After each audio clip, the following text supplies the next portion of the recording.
খুশিতে না রাখতে পারো। আল্লাহ কোরআন মাজিদে পিতামাতার ব্যাপারে তাফসীর করে বর্ণনা করেছেন, ইয়াসআলুনাকা মাযা ইনফিকুন কুল মা আনফাকতুম মিন খায়রিন ফালিল ওয়ালিদাইন ওয়াল আকরাবিন ওয়াল ইয়াতামা ওয়াল মাসাকিন ওয়া বনিস সাবিল ওয়া মা তাফআলু মিন খায়রিন ফাইন্নাল্লাহা বিহি আলিম। আল্লাহর নবীকে জিজ্ঞাসা করা হচ্ছে, ও দয়ার নবী গো, সারা পৃথিবীতে আমরা যত জায়গায় দান করি, যত অর্থ আমরা অপচয় করি, যত ভালো কাজ মনে করে ক্ষয় করে দিই, আল্লাহর নবী আপনি তাড়াতাড়ি করে বলুন উত্তম দান কোনটা, উত্তম খরচা করার জায়গা কোনটা? আল্লাহ আবার কোরআন দিয়ে বলছেন, কুল, নবী আপনি বলুন, মা আনফাকতুম মিন খায়রিন ফালিল ওয়ালিদাইন। সারা পৃথিবীতে তোমরা যত জায়গায় দান করো, যত জায়গায় সাদকা করো, যত জায়গায় খয়রাত করো, যত জায়গায় ব্যয় করো, আল্লাহ বলেছেন তোমার পিতা মাতার জন্য তুমি যে সম্পদ ব্যয় করো এটা হচ্ছে উত্তম ব্যয়ের জায়গা। মসজিদে দান করলেন 100 টাকা, নাকি 100টা হবে ধরে নেন, বোঝানোর জন্য বলছি। বাড়ি যাবার সময় আপনার মায়ের জন্য একটা ওড়না কিনে নিয়ে গেছেন, নামাজ পড়বে শীতকালে, নেকি 1 লক্ষ ধরে নেন। বেশি কি বললাম বুঝলেন না? আরো বেশি। কারণ আল্লাহ নিজে বলেছেন কি উত্তম খরচার জায়গা তোমরা যেটা তোমার আব্বা মায়ের জন্য করো। করেন তো? শীতের দিনে গরম ওই কি বলে নলেন গুড়ের রসগোল্লা 4 পিস নিয়ে বাড়িতে সুরসুর করে ঢুকে ল্যাপের ভিতরে দুজনে মিলে খুব করে খাচ্ছেন, আর ওদিকে বুড়া বসে আছে হা করে। ফেরেশতারা এরকম বাঁশ রেডি করে রেখেছে, আয় তুই একবার নলেন গুড় বার করবো। কি বলছি বুঝতে পারছেন না? শীতকালে তোমার আব্বা মা চাদর ঢাকা নিয়ে শুতে পায় না, ওই যে ঘরে থাকে জানালা দরজা নাই, আর তুমি নলেন গুলের রসগোল্লা মারছো এই ঘরে, আর ওই ঘরে তারা দুজন ফ্যাল ফ্যাল করে দেখছে, রাত্রি 11টা বাজে, ভালো কাঁথা কম্বল নাই। আল্লাহ আপনাকে ছাড়বে না। আল্লাহর পরে পরে মর্যাদা দিয়েছেন পিতামাতাকে, অত সহজ নয়। কি বললাম বুঝলেন? খুব বয়স্ক মানুষরা ভাবছে এইরকমই তো জলসা চাইছিলাম, হ্যাঁ এইরকম, এই আজকে দিচ্ছে আমার বেটাগুলোকে। এই ঘটনা ওটা নয়, ঘটনা হচ্ছে একটা কথা প্রথম বলেছি, বীজ যেমন হবে, বীজ তার ফল তেমন হবে। অনেক লোক বলছে মেজে বৌমার কথাই বলে না, ছোট বৌমার তো বাবা ধারে পাশে টেকা যায় না, বড় ছেলে তো ওরে বাবার দিকে তাকালেই মুশকিল, মনে হয় খেতে আসছে। হবে না, তোমার ছেলের বয়সটা যখন তোমার ছিল তুমি কেমন ছিলে একবার বিচার করো, একবার বিচার করো। যে মৌলভী সাহেব বেটাগুলোকে এতবার বলছি বাপ নামাজ পড়, বাপ নামাজ পড়ে, একটা বেটাও যায় না, ও যাবে না। তুমি যে ওই বয়সটা সিনেমার টিকিট কেটে রায়গঞ্জে বসে থাকতে, বয়সটা বিবেচনা করো। কি বললাম বুঝলেন না? ওই জন্য বলছি আপনি প্রথম দিন থেকেই পিতা হিসেবে ভালো হন, আপনার সন্তান আশা করা যাবে ভালো হবে। আপনি আপনার পিতামাতার সঙ্গে ভালো ব্যবহার করুন, দেখবেন এমনিতেই আপনারও সন্তান আপনার জন্য ভালো ব্যবহার করবে। করবে না? করবে। আমি কয়েকটা সিস্টেম বলি বারবার অনেক জলসাতে। জলসাতে যারা দান করেন একটা জিনিস মারাত্মক ভুল করেন, বিশেষ করে বয়স্ক লোকেরা। আমি একটা ভালো পরামর্শ দিচ্ছি, আমার পরামর্শটা নেন, সত্যি আপনার কাজ হবে আগামী দিনে। বয়স্ক লোকেরা দান করবেন আপনার বেটার নামে, যে আমার 4 বেটা সাইফুল, আশরাফুল, আব্দুল করিম, আব্দুল ওহাব, 4 জনের নামে 1000। দিচ্ছে কে না? দিচ্ছে শামীম ভাই, শামীমের 4 বেটার নামে। বলুন ওই জওয়ান বেটাগুলো যখন দেখবে যে ওরে বাবা বুড়ো বয়সে আমার আব্বা আমাদের যে 4 ভাইয়ের কল্যাণের জন্য 1000 টাকা দান করছে, এটা তারা ভাববে বা তাদের মনে কৌতূহলী জাগবে কি জাগবে না? জাগবে। তাহলে আপনি মরে যাবার পরে তাদের একটা শরম থাকবে যে আমার বেটা, আমার আব্বা বুড়ো বয়সে আমাদের জন্য 1000 টাকা দান করে গেছে, আর আমি দান করবো না আব্বার জন্যে। 2, আর একটা বাড়িতে মায়েদেরকে বলছি, বাড়িতে ভিখারি টিকারি আসবে, দুস্থ মানুষ, বাড়ি আপনি আপনার মেয়ে আর ছোট্ট বাচ্চা ছেলেকে দিয়ে ভিখারিকে ভিক্ষা পাঠাবেন, আপনি যাবেন না মাস্টারি করে। কারণ আপনার মেয়ে যদি ভিক্ষা দেওয়াটা শিখে যায়, তাহলে ওকে আর শ্বশুর বাড়িতে গিয়ে বলে দিতে হবে না, আর ও যখন মা হবে তখন ও ওর বাচ্চাকে ওইভাবে ট্রেনিং দেবে। এগুলো মাথায় রাখবেন। বাচ্চা ছেলেদেরকে দিয়ে বলবেন না, এই আব্দুল্লাহ ওই জানালাতে বিড়িয়ার দেশলাইটা আছে একটু দে তো। একদম নয়, একদম। এই এক প্যাকেট খৈনি কিনে আনতো, একদম বলবেন না। সে আপনার সন্তান, তাকে দিয়ে আপনি ভালো কাজ সিস্টেম শেখাবেন, আপনি তাকে খৈনি আনতে পাঠাচ্ছেন। আপনার লজ্জা শরম আছে? এগুলো পারাগ্রাম হচ্ছে কি হচ্ছে না? 10 টাকা দিয়ে বলছে এক বান্ডিল বিড়ি লিয়া তোদের দোকান থেকে একতারা। বাচ্চা ছেলে তার বাপের বিড়ি আনতে যাচ্ছে। তা যে ছেলে তার বাপের বিড়ি আনতে যায় দোকানে, সেই ছেলে যে বিড়ি খাবে না কোনোদিন, এটা ধারণা করা যাবে? যাবে না। ও তার 2-4 দিন পরে নিজের জন্য কিনে টানতে লাগবে। এই জন্য বলছি, আপনি পৃথিবীর সব থেকে বড় শিক্ষক। কি বললাম বুঝলেন? আপনার স্ত্রী আপনার বাড়ির সব থেকে বড় শিক্ষক। খুব সাবধানে থাকবেন। চলুন এবার বলি স্ত্রী। নারী স্ত্রী হিসেবে ওদের মর্যাদা কেমন? পুরুষ মানুষ খুব ভয় দেখিয়ে দিয়েছে ওদের একটা জায়গায়। বলছে বেশি ফটর ফটর করবি না। বলছে কেন? বলছে আমার পায়ের তলায় তোর জান্নাত, স্বামীর পায়ের তলায়। আমি মহিলাদেরকে বলছি এ কথা 100% মিথ্যা কথা। পৃথিবীর কোনো হাদিস এরকম নেই যে স্বামীর পায়ের তলায় বইয়ের জান্নাত, একদম নেই। জান্নাত কোনো পুরুষের পায়ের তলায় নেই, কোনো পুরুষের। এই যে একটা শব্দ বাজারে চলছে পিতা মাতার পায়ের তলায় জান্নাত, না, মায়ের পায়ের তলায় জান্নাত। হাদিস আমি তাহকিক করে এবং খাড়িগোপালপুর মাদ্রাসায় যেদিন আমি এসেছিলাম আজ থেকে 1-2 বছর আগে, সেই দিন বদরুদ্দোজা নাদবী সাহেব ছিলেন, তাই তো সাহেব? ওনার সঙ্গে এই হাদিসটা নিয়ে আমি 1 ঘন্টা আলোচনা করেছি। আরো বড় বড় সাহেবদের সঙ্গে আলোচনা করেছি। সবার একটাই মত যে এখানে যে শব্দ ব্যবহার করেছে আল্লাহ মায়ের কথা বলেছেন। মায়ের পায়ের তলায় জান্নাত, বাপের পায়ের তলায় জান্নাত নেই। পিতামাতা শব্দটা লাগাই তাই, কিন্তু অরিজিনাল মায়ের পায়ের তলায়। তার মানে বোঝা যাচ্ছে বাপ মানে পুরুষ, স্বামী মানে পুরুষ। আমি দুটোকেই নাকচ করে দিলাম। পিতার পায়ের তলাতেও নেই, স্বামীর পায়ের তলাতেও নেই। বরং পুরুষ মানুষরা বেশি বিপদে আছে। দেখবেন বিপদে কেমন। চলুন, আল্লাহর নবী বলছেন ওই লোকটা সব থেকে উত্তম যে লোকটা তার স্ত্রীর কাছে উত্তম। আমি নবী, আমি আমার বিবিদের কাছে উত্তম স্বামী। তার মানে এখন আপনারই টিকে থাকা বিপদ। হ্যাঁ, আপনার বইয়ের সার্টিফিকেট আপনি উত্তম। কি বলছি বুঝতে পারছেন? আপনার স্ত্রী সার্টিফিকেট দিবে। আচ্ছা বলুন, আমি মমতাজুল ইসলাম কত ভালো লোক, এই সার্টিফিকেট কে দিতে পারে? আমার বউ দিতে পারে, তাই না? কে দিতে পারে? আমার বউ সব থেকে ভালো দিতে পারে। আমার বউকে এই গ্রামে বেড়াতে নিয়ে এসেছি। যখন এসেছি, আমার বউ যখন আসছে, হাত মোজা, পা মোজা, চোখে চম্মা, কেউ যেন দেখতে না পায় বক্তার বউ বলে কথা। আর বাড়িতে থাকে ছোট ব্লাউজ পরে, নাইটি পরে ঘোরে। তার মানে 2 রকমের চরিত্র। ওর বাড়ি একরকম, এখানে একরকম। আমি মমতাজুল ইসলাম জলসা করতে এসেছি বলে এখানে ফাটাফাট করে নামাজ পড়ে নিলাম 4 রাকাত। লোকে ভাবছে ওরি বাবা খুব বড় মুসল্লি, বাড়ি গেলে পড়ি না। তাহলে আমার চরিত্র করকম? 2 রকম। আমি এখানে বড় জুব্বা পরে এসেছি, বাড়ি বারমুন্ডা পরে ঘুরি। আমার চরিত্র করকম? 2 রকম। আমার স্ত্রীকে এখানে এসেছে, ও আমাকে আপনি বলে কথা বলছে, আমি ওকে আপনি বলে কথা বলছি। হ্যাঁ, বাড়ি যখন 4 দেয়ালের মাঝখানে বলি কে গো, আফরিনের মা 1 গ্লাস পানি দাও তো। তো যে দিচ্ছি যাচ্ছি, আরে তাড়াতাড়ি দাও তো, আরে দিচ্ছি। তখন কি ওর মায়ের কাছে একবার যাই, ওর বোনের কাছে একবার যাই, মানে গালাগালি করি। করি কি করি না? করি। তার মানে এখানে আপনি আর ওখানে ওর মা বোন সব এক জায়গায় করে দিচ্ছি।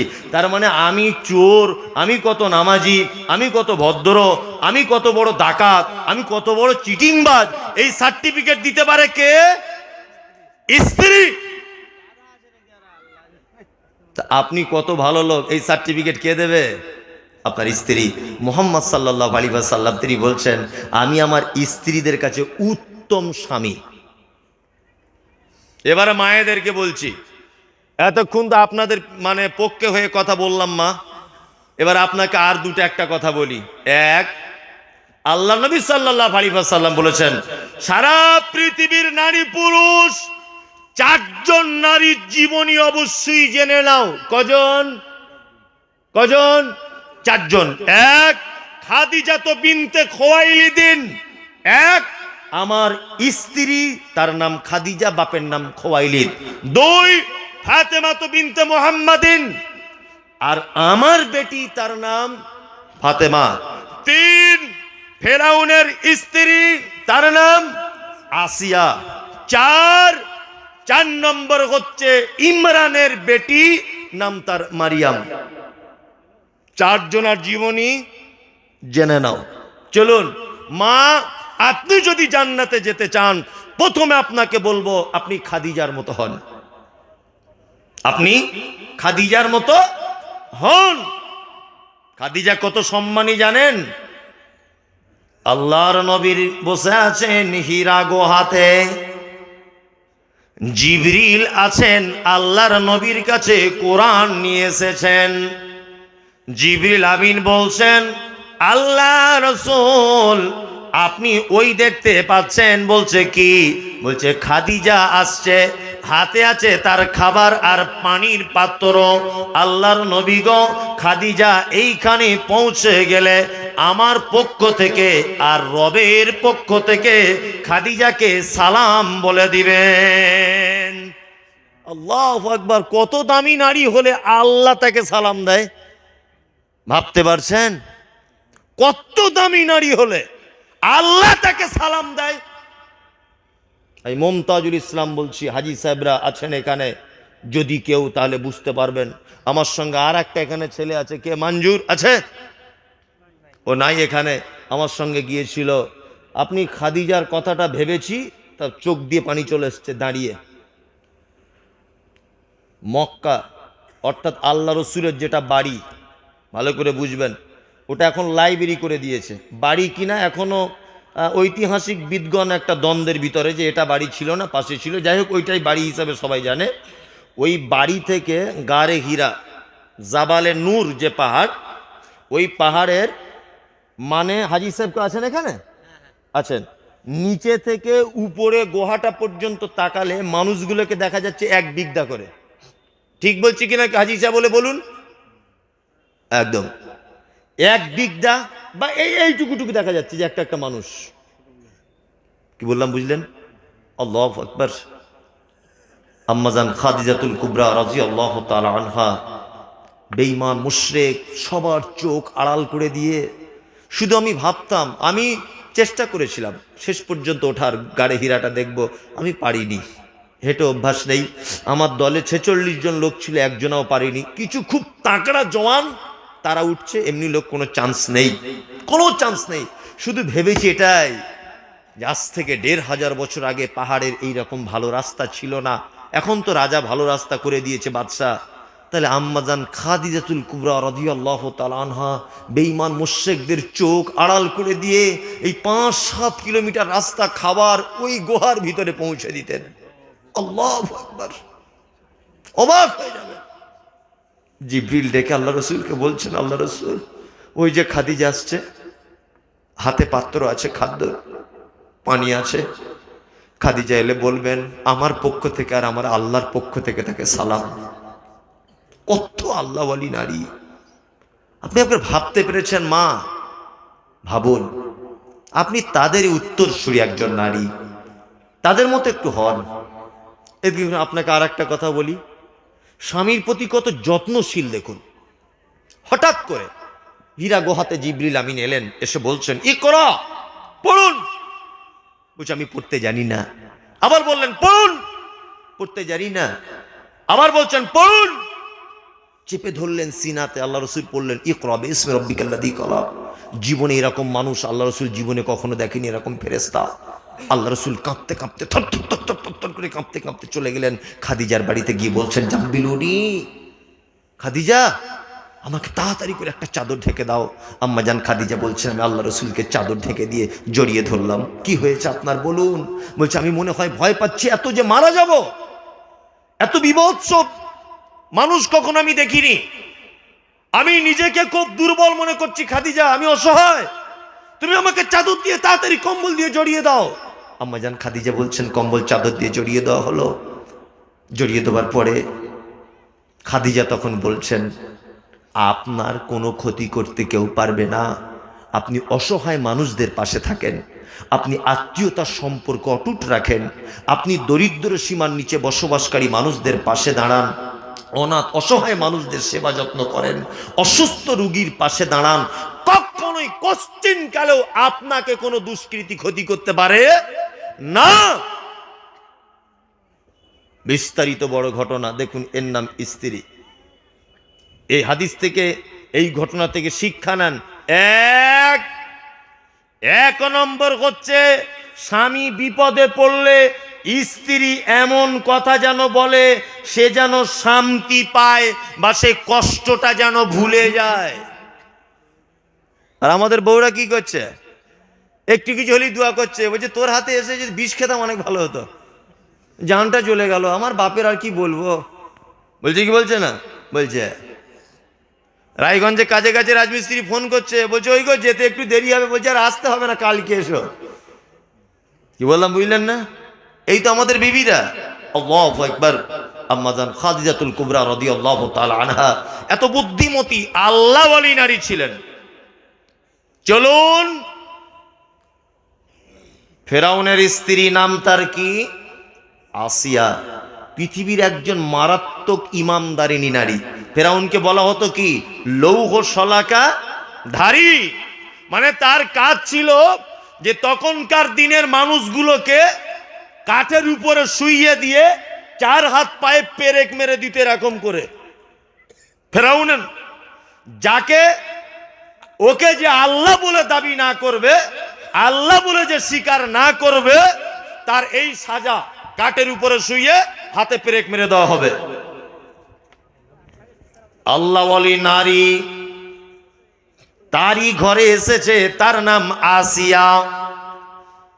ফেরাউন যখন বলছে আনা রব্বুকুমুল আলা, আমি হলাম তোমাদের প্রভু, সেই যুগের সবাই মেনে নিল ভয়ে, একজন নারী মানতে পারলো না।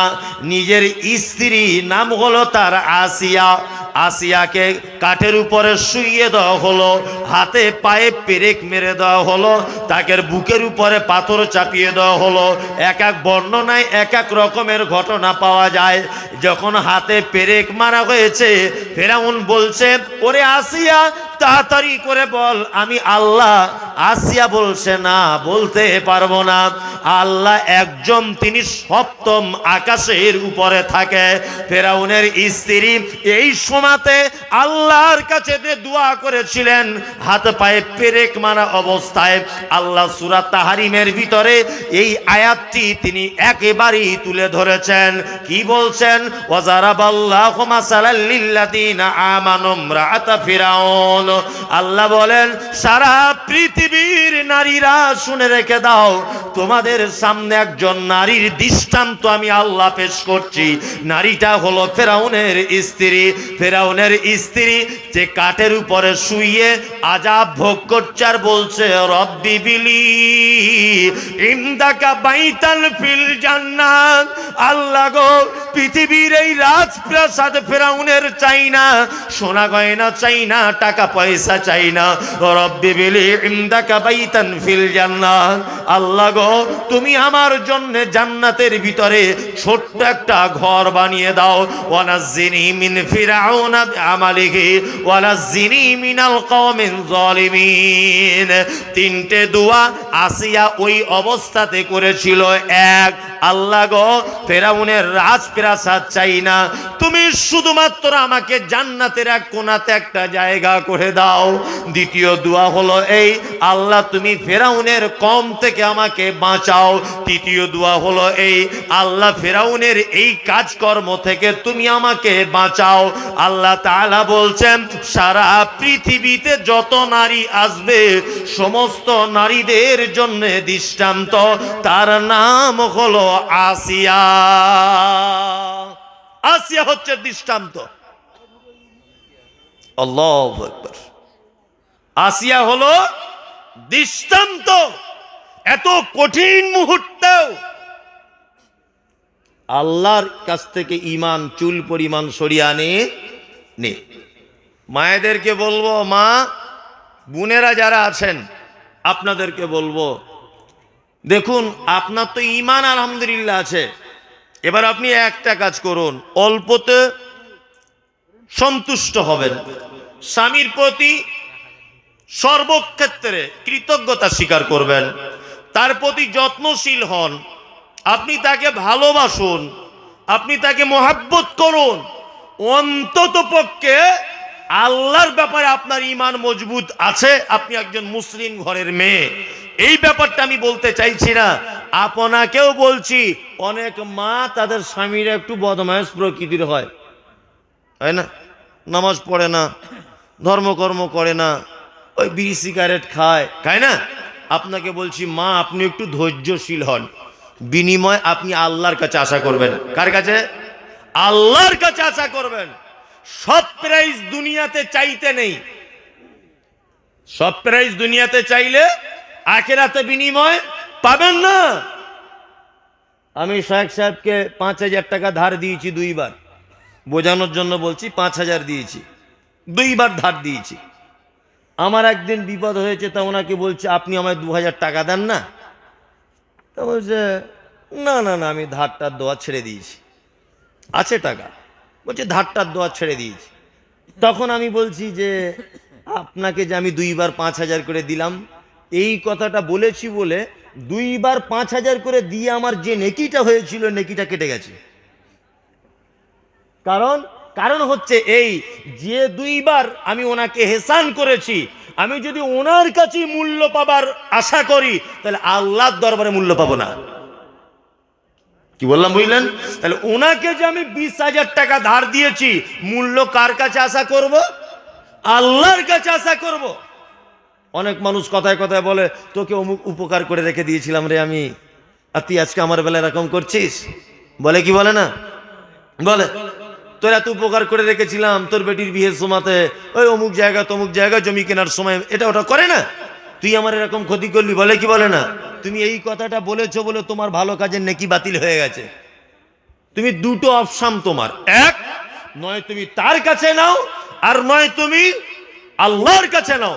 মায়েদেরকে বলবো, আপনার স্বামী একটু বদমায়েশ, আপনার স্বামী বেনামাজি, একটু আপনাকে মারধর হালকা করছে, এটা ওটা করছে, আপনি তাকে ভালোবেসে যান, তার বিনিময়ে আপনি ভালোবাসা চাইতে যেন না বা আশা করিয়েন না, আপনি ধৈর্য ধরেন, নিশ্চয় আপনার জন্য বড় কোনো জিনিস অপেক্ষা করছে। আর যার পরীক্ষা যত কঠিন, তার প্রাইজ তত কে বড়। যার পরীক্ষা যত কঠিন, তার প্রাইজ তত বড়।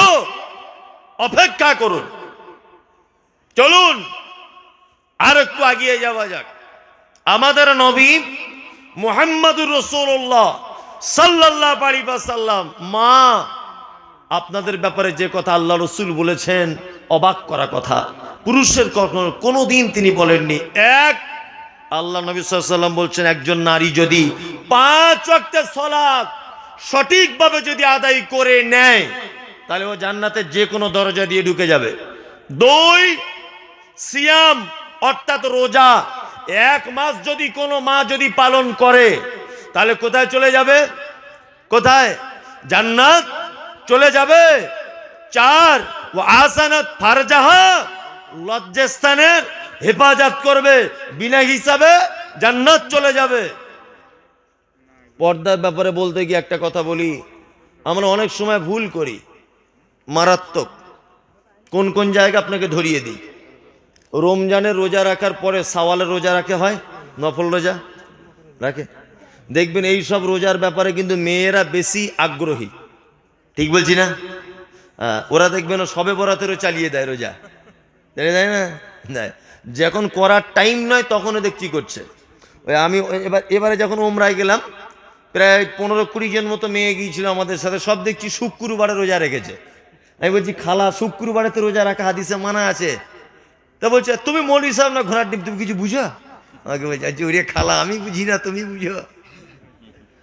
বলছে শুক্রবার একটা পবিত্র দিন, মসজিদে নববীতে ইফতার করবো, এর থেকে বড় নেকি আর আছে? আমি বলছি শুক্রবারে যে রোজা রাখা হাদিসে মানা আছে খালা।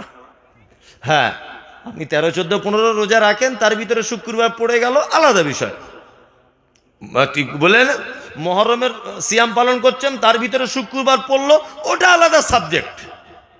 কিন্তু আপনি ঢং করে শুক্রবারে সিয়াম পালন করতে পারবেন না, এটা নিষেধ করা আছে হাদিসে। যাই হোক, মেয়েরা দেখবেন নফল নামাজের ব্যাপারে, নফল রোজার ব্যাপারে বেশি আগ্রহী না? খুব আগ্রহী, খুব। এই যে জলসা হচ্ছে, সকাল সকাল কাজবাজ গুছিয়ে নিয়েছে, কুটুম এসেছিল বাড়িতে, তাদের খাইয়ে দিয়েছে, সবার আগে এসে দেখবেন এখানে বসে আছে। কিন্তু ওর একটা দোষ আছে মারাত্মক। কি দোষ? একটা জায়গা তো সব বরবাদ হয়ে যাচ্ছে। এক, আচ্ছা বলুন তো, ও যদি সওয়ালের 6টি রোজা যদি না রাখে, ওর কোনো পাপ হবে? হবে? হবে না। ও সব নফল রোজা সব কিছু করে, সব ব্যাপার আগ্রহী, কিন্তু পর্দা করতে চায় না। ওটা কি পর্দা নফল? তো হ্যাঁ, ও ফরজের ব্যাপারে আগ্রহী নয়, ও নফলের ব্যাপারে সবার আগে সাহারি খেয়ে বসে আছে। করছে কি করছে না? তার মানে ঘটনা কেমন? মাথায় টুপি, পাছা আগলা। একটা লোকের পাছা আগলা, মাথায় টুপি দিয়ে বসে আছে। ঘটনা ওরকম। ও নফল নিয়ে রাত জেগে জেগে কোরআন মাজিদ তেলাওয়াত করছে, খালা আমার পর্দা করে না। আছে না? নেই? আছে। আপনার বাড়িটা প্যাচিল দিয়ে ঘিরতে হবে না, ইটের দাম এখন খুব বেশি। যদি গরিব মানুষ হন, অন্তত এক কাজ করুন, প্লাস্টিক কিনে ঘিরে দেন, বুঝলেন না? দিনাজপুরের বাড়িতে আমি একটা খুব কম লোকের বাড়ি দেখতে পাচ্ছি যে প্রাচীল দিয়ে ঘেরা আছে। সব বাড়ি আগলা, বেশিরভাগ বাড়ি দেখছি তো আমি অনেক জায়গাতে, বেশিরভাগ বাড়ি দেখছি আগলা, খোলামেলা বাড়ি। কেন? আরে ওই যে ধানের, এটা কি বলে, ধান টান ঝেড়ে নেওয়ার পরে খড়, ওই দিয়ে বাড়িটা একটু কুঞ্চি দিয়ে ঘিরে রাখুন। এতটুকু তো করা যাবে, সস্তায় করা যাবে না? ইট দিয়েই যে করতে হবে ধনী মানুষের, আর যে চুনি লাইট লাগাতে হবে, চিকচাক করবে, আপনাকে তো আমি এটা বলছি না। আবার কিছু মায়েরা আমার বলছে পর্দা মনের ব্যাপার, বলছে না, বলছে মন ভালো, মৌলভী সাহেব সব ভালো। এই বোকা কোথাকারে, বলছে আমার নিয়ত তো ঠিক আছে, আমি ওর দিক তাকাবো কেন, আমার নিয়ত ঠিক। এখন আমি আপনাকে একটা জিনিস বোঝাই, দেখি বোতলটা, এর ভিতরে ধরে নেন এখন বিষ আছে, ধানে দেওয়া বিষ। আপনার পেটের যন্ত্রণা হচ্ছে, আপনি নিয়ত করুন যে এটা ওষুধ, বলে খেয়ে নেন তো দেখি, কাজ হবে? কারণ আপনার তো নিয়ত ভালো ছিল, আপনি তো ভেবেছেন ওষুধ। অসুবিধা কি কথা আছে? অসুবিধা আছে। তার মানে সব জায়গাতে নিয়ত ভালো হলে হয় না, মালটা দেখতে হয়, তাই না? হ্যাঁ, মানে সে ব্যাপারে এরকম, দুনিয়ার সব ইঁদুরেরা চোখ বন্ধ করে বলছে যে আমাদের বিড়াল আর দেখতে পাবে না, তাই না? আবার কিছু মহিলারা এরকম বলছে, কি বলছে? বলছে না, বয়স হয়ে গেছে, আমি আর কি পর্দা করব, আমার আর পর্দার বয়স আছে। এই পাগলি কোথাকারে, যেমন বেগুন তেমন কাস্টমার। কানা বেগুন নিয়ে যান, মুচি কাস্টমার। ভালো মাল হাটে নিয়ে যান, ভালো লোক কিনবে। কি বললাম বুঝলে না? তোমার যে 60 বছর বয়সে তুমি বলছো আমি আর কি পর্দা করব, তুমি যখন রাস্তায় দিয়ে যাবে তখন দেখবে 68 বছরের ফটিকের বাপ বসে আছে ওখানে দেখার লেগে, যে এবার সাইফুলের বউ আসবে। কি বলছি বুঝতে পারছেন না? যেমন মাল তেমন কাস্টমার। এসব অভিনয় করে আমাদের অন্তত বোঝাতে আসবেন না। আপনার পাগল বরকে বোঝাতে পারবেন, পাড়া প্রতিবেশীকে বোঝাতে পারবেন, অন্তত আমাদেরকে বোঝাতে পারবেন না আপনি। কি বললাম বুঝলেন? পর্দা এটা বাধ্যতামূলক। কে বলেছে আপনাকে নফল রোজা রাখতে? কে বলেছে আপনাকে নফল নামাজ পড়তে? কে বলেছে আপনাকে জলসা শুনতে আসতে হবে? কে বলেছে আপনাকে বাজারে যেতে হবে? কিন্তু আল্লাহর অর্ডার, আপনার পর্দা ফরজ। খুব মাথায় রাখবেন মায়ের আমার। রাসূল সাল্লাল্লাহু আলাইহি ওয়াসাল্লাম বলেছেন, হাসানাত ফারজাহা, তুমি তোমার লজ্জাস্থানে হেফাজত করো, ও আতাত বালাহা, স্বামীর সেবা করো। তাহলে যাবে কোথায়?